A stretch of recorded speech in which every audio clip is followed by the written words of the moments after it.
Hi, it's me. I am on video number 2 for the night. I'm going to try to keep this one short and sweet. I just wanted to tell a quick story that hopefully I'll be able to give you an update on within the next week or so. So yesterday I had an eye doctor's appointment and I was by myself, so I kind of had the thrifting bug, and I decided to go over to our Goodwill Outlet.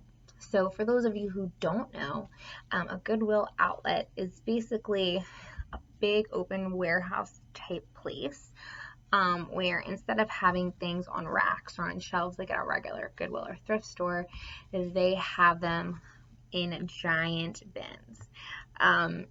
So I'm on a couple different Poshmark groups, and for people who source locally at places like that, it is called the bins because they have these giant bins.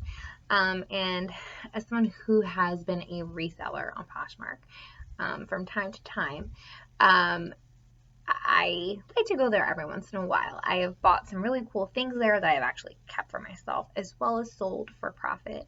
And the way that it works at the Goodwill Outlet is you don't pay per item, like it's not a tag like a regular store. You actually pay by the pound. So I don't remember the exact amounts, but you can buy furniture there. Furniture and glassware is like one set price. Shoes is one set price. Clothing is one set price. And like bags. So I decided I wanted to go there. I hadn't been for a while, and it's fun. Like I said, I resell things I find there. All right, I've kept things for myself. The thing about the bins is that it is not organized at all. From what I understand, from what I've heard, a lot of the things that come from the bins might be things they don't sell at Goodwill. So it's like the stuff that Goodwill sort of clearances out and still nobody's buying it, so they send it over to the outlet. Or what I've heard from other things is, like, let's say they get a really high influx of donations. If they don't want to process all of that stuff, it'll go straight from the processing center where they'll take your Goodwill stuff, and it will go to the outlets where it's, like I said, not sorted at all. It's just kind of dumped. Now, some areas they will try to keep sorted, like, okay, these 2 rows of bins are going to be clothes. These 2 rows of bins are going to be shoes, etc. But it doesn't always happen like that. You might find things that, you know, are not housewares. You might find a pair of shoes there. So it's always sort of the thrill of the hunt. Now, when I went last night, there was definitely other people there who were resellers. And how I could tell is that one of the first tips I got when going to the bins was to make sure to wear gloves, because some of this stuff is pretty grody. Like I said, it's not sorted through a lot of it. So, like, people have found, I've never had a bad experience like this, but people have found poopy pants in the bins. Like, it can get kind of gross from what I understand. And what I can understand from what I hear, in between resellers at these places, it can actually get pretty dicey. People have witnessed fist fights and people snatching stuff out of other people's carts and just mayhem. I didn't experience that, but I definitely saw people who had already been through, you know, the area, the bin, and already looked like they had some stuff in their cart. I walked by a girl who had Burberry rain boots. Were they real or not, I don't know. They looked okay from what I could see. But she had Burberry rain boots in her cart already, and I was like, oh man, I could have been like 5 minutes too late. You don't know. So anyway, so I did find a couple things that I'm going to clean up and resell. And I actually found 1 or 2 things I want to keep for myself. I never pick anything that's really in too bad of a shape. If it's something I personally would not use for myself, I would never resell it, because I don't, you know, I just wouldn't sell anything gross. But everything I sell gets cleaned. If it's not something that can go through the washer, it gets sanitized by Lysol or, you know, wiping it down with disinfectant or alcohol or whatever it may be. So I did find a few things, and the Goodwill has an area up towards the front of the store that has like a little china hutch, kind of like this, but smaller. And it had like this leather string that had this little lock, which not really protecting much of anything, but it had a couple of locked up items. So even when I go to the regular Goodwill store, I always go to the glass area first to kind of see what's in there, if it's anything worth it. Back in the past, my mom and I had thrifted several vintage Coach bags from our local Goodwill.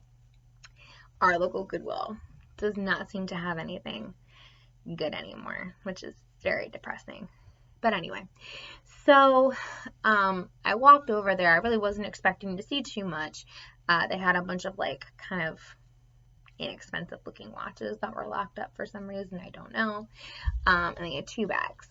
So the bag in the very front was what appeared to me to be, and I asked to see both bags that were in there, but it appeared to me in inspecting it to be a fake Hermes bag.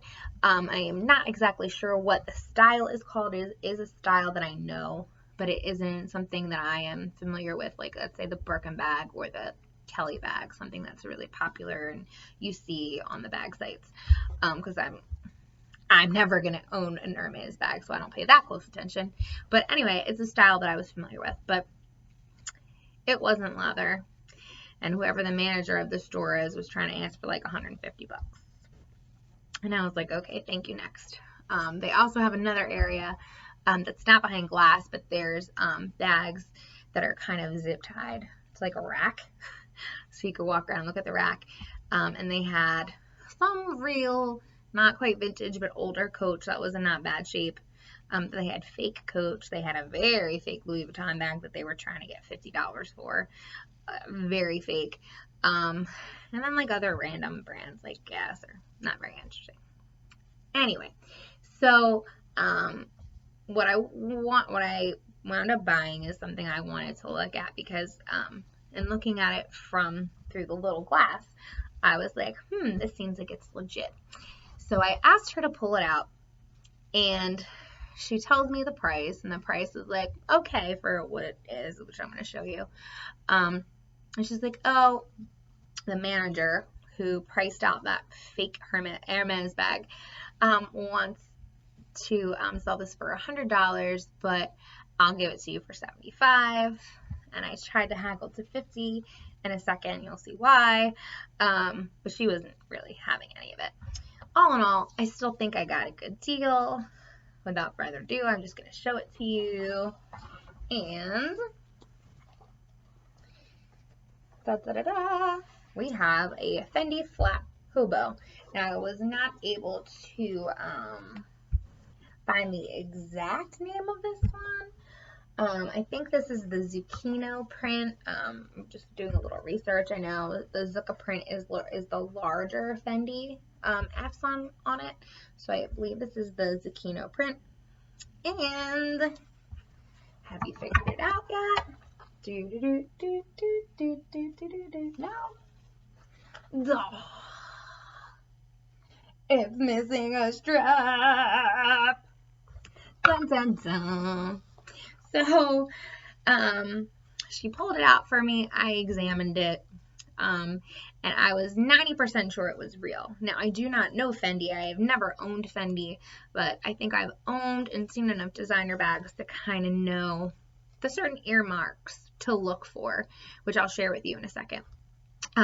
So I had her put the bag back, and then I was texting my husband. He was at home with the kids, and I told him the situation, and we were like, what do you think? I don't know. What do you think? So I went on a website, and I was kind of just researching what kind of things to look for specifically for a Fendi bag. But as I said, I was fairly confident that it was real.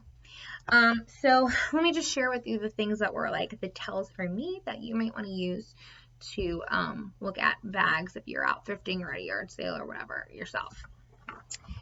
So the first thing that caught my eye, obviously, with any sort of authentic designer bag, even if it's Coach or Michael Kors, you're looking for, if it is a canvas pattern, that everything looks even and square. So the first thing that I really was drawn to is the fact that the pattern on the bag was nice and straight. Now, some people on some sites will tell you, and especially with Louis Vuitton, like, oh, well, most of these designer brands, they're never going to cut it off in the middle of a pattern. That's not always true. The second thing that I looked at when I was buying this bag was I noticed the stitching. Now, the stitching on this bag, the stitches are perfect. There's no pulled stitches. The thread in a designer bag should never really stick out. A lot of times, especially like with a Louis Vuitton bag, you're going to see really bright yellow stitching. And a designer is not going to want the stitching to stick out, unless, of course, it's something where it's supposed to contrast, which sometimes could, but generally speaking, they're going to want it all to be sort of seamless and blend together. So that's the second thing I noticed. The third thing, which is what I really like about this bag, is the hardware. The hardware on a fake bag is not going to be metal. Now, I don't know what kind of metal Fendi uses, but this is a pretty heavy-duty, heavy metal. The other thing that I noticed, as I said, which drew me to the bag, was the color of the hardware on this one. So I don't know if I'll be able to get it. There you go. It's not silver and it's not gold. I would say this is a gunmetal color. And at least from my knowledge and my experience, a designer is not going to, a counterfeit person is not going to make their counterfeit have a gunmetal color. A lot of times, especially with Louis Vuitton, you'll see that the hardware is like a bright yellow gold, and that's not what their hardware looks like. So always look at the hardware. And then really what a big tell for designer bags is the interior. A designer bag is not going to charge you what they charge you and have any part of their bag be less than perfect. So when you open up the top part of the flap has the Fendi logo, and then the inside, this is just basic bag. Like I said, I haven't been able to find too much information about it, but I wonder if this was like almost like an outlet type piece. I had bought several Gucci bags from DSW in the past, and Gucci was not doing as well as it is right now. So I don't know if Fendi has ever done anything like that when it has produced things that were like just a cheaper version. But the thing I noticed was that the interior did have Fendi on it, and it did, even though it's just kind of plain, it did have a nice feeling to it. Usually fake interiors are chintzy. For Louis Vuitton, they have like, I think it's called pig leather, ostrich lining. It just looks cheap and crappy. So that stood out right away. And then the other thing is, again, more hardware. So I'll go back to the front in a second. So here we have the Fendi logo, Fendi made in Italy, still the gunmetal color. The zipper pull says Fendi. The buckles on the bag all have Fendi. Most designer brands that I have come into contact with personally on their hardware are going to have their name inside the hardware. Okay. If you are seriously looking for a specific bag and you are, let's say, looking at someone from Facebook Marketplace, let's say, what you should do is definitely research what the font is supposed to look like. Louis Vuitton has a very specific font. Gucci has a specific font. Prada has a specific font. And I did a quick research on what the Fendi font should look like, and that matched up as well.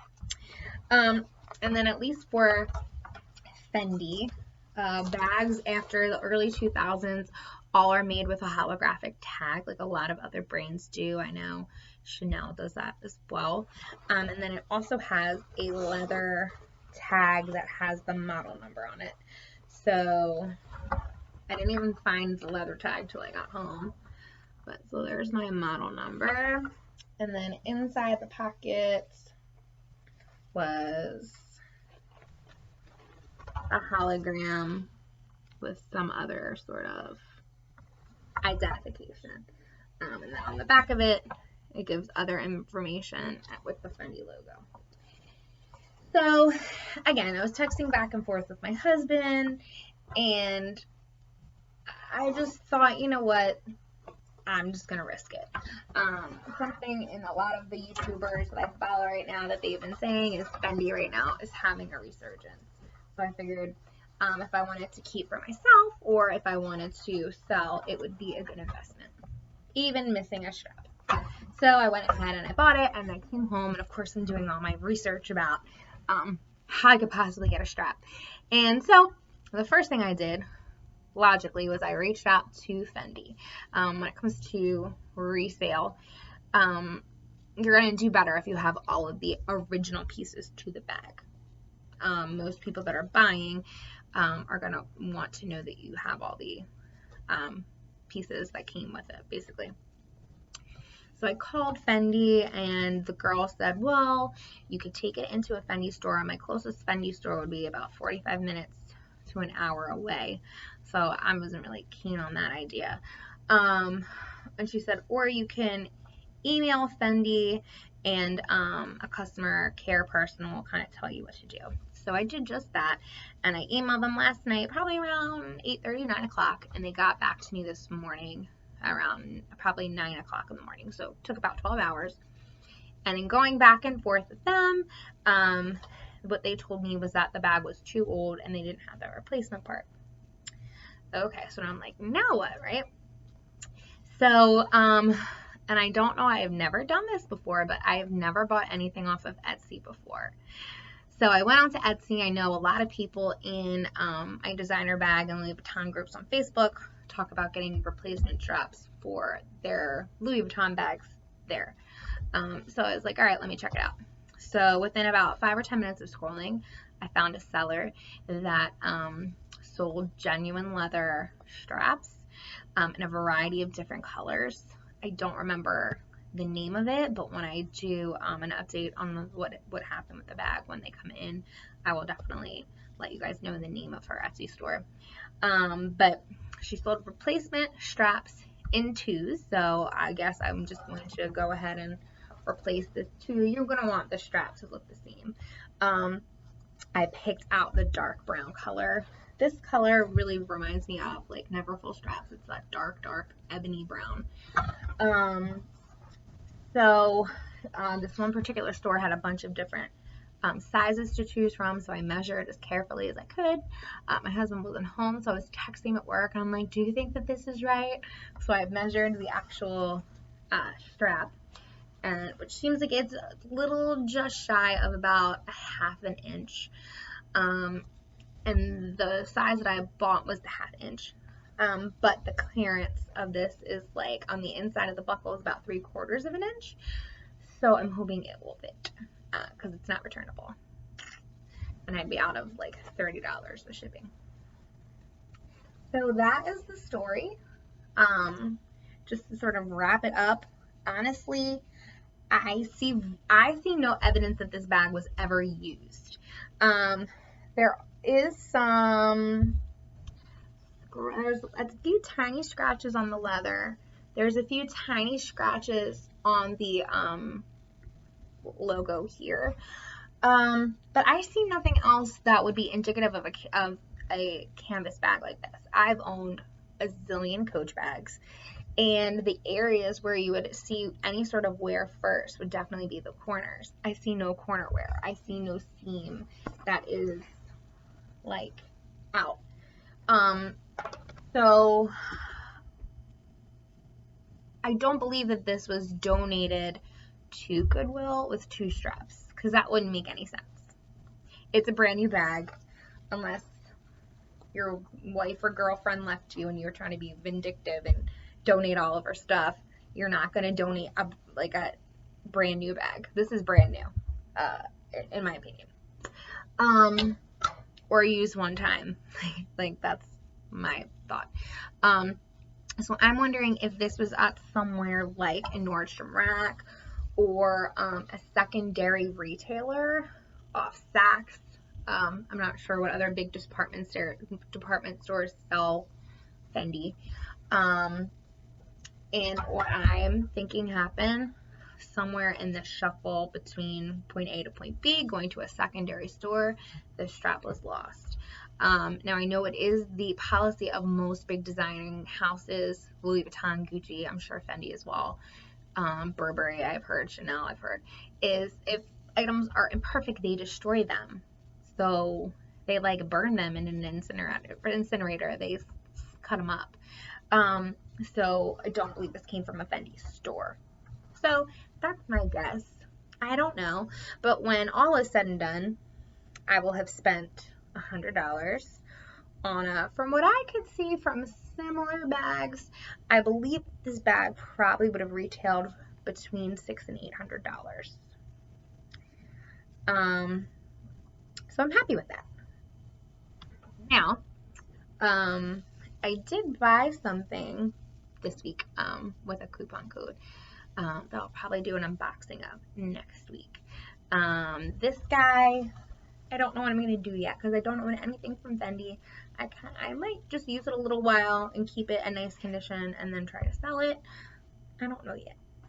I feel like the designer gods have smiled upon me, so I don't want to rebuke them or something. So next week I will have that reveal, that unboxing for you. I'm super psyched about it. And until then, take care. Bye.